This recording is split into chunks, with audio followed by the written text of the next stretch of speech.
This channel is made possible by viewers like you. My viewers, subscribers, and patrons greatly help to keep this channel going. I wouldn't be here today if it wasn't for all of you. Please make sure to subscribe so you don't miss any uploads. And if you'd like to go the extra mile, please check out my Patreon page. For just $1 a month, you'll get access to what I'm working on, previews of upcoming content, and even early videos, along with other tier options for those that are interested. Thank you, and now on to the video.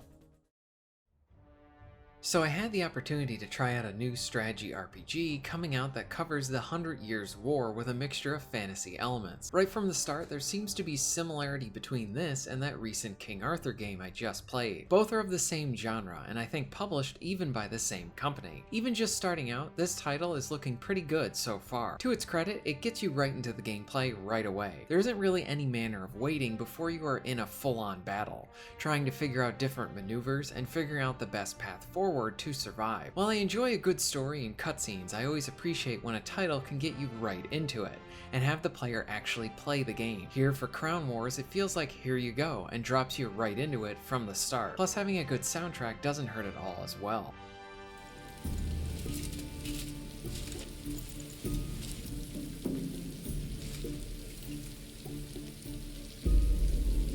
I won't fail you.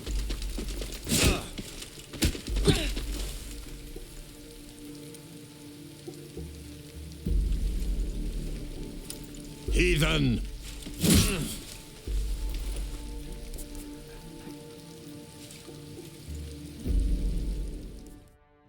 Like I said, Crown Wars starts off right. You get a cutscene and are quickly ushered into a series of fights. It is here where you get your feet wet on some of the game's combat mechanics, along with seeing how you'll need to be very mindful of many things while in these engagements. Battles had me considering the placement of units. Some areas might provide extra defense as an example.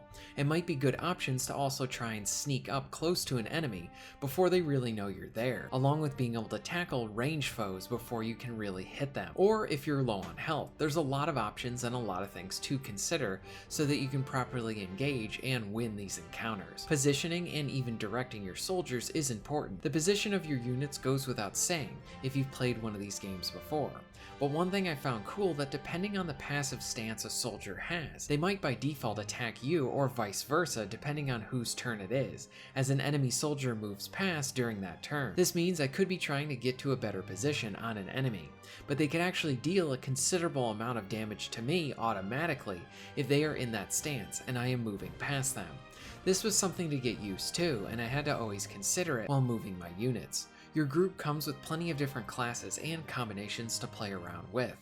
You have a lot of freedom here to toy around with, along with on how to make up those squads. Maybe you focus on more ranged fighters, or heavies, or something entirely different. Units level up through completing engagements along with growing in that weapon that they are using. Level ups provide you with a choice on what path you want your soldier to go in, based on their class. Along with this, you also obtain new equipment for them too. Victories reward you with supplies that you can use to upgrade your base, which furthers what options you have as well.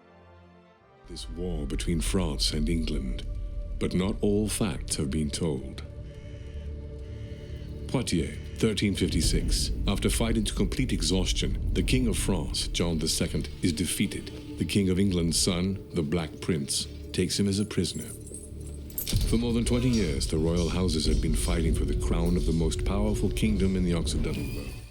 My initial impressions of Crown Wars: The Black Prince is that the game is good and fun.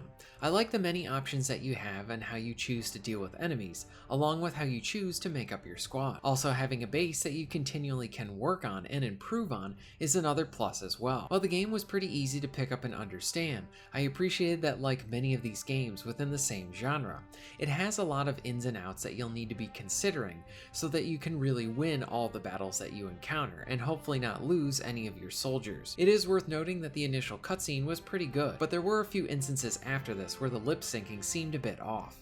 But overall, I like this one. Is this a game that you would like to see me continue to cover on the channel? What are some of your favorites within the genre? Let me know in the comments down below. If you're interested in being notified of new videos, please hit the subscribe button and bell. And if you would like to support the channel and get early access to content, please check out my Patreon. All of the links will be at the end of this video and within the description. And thank you very much for watching.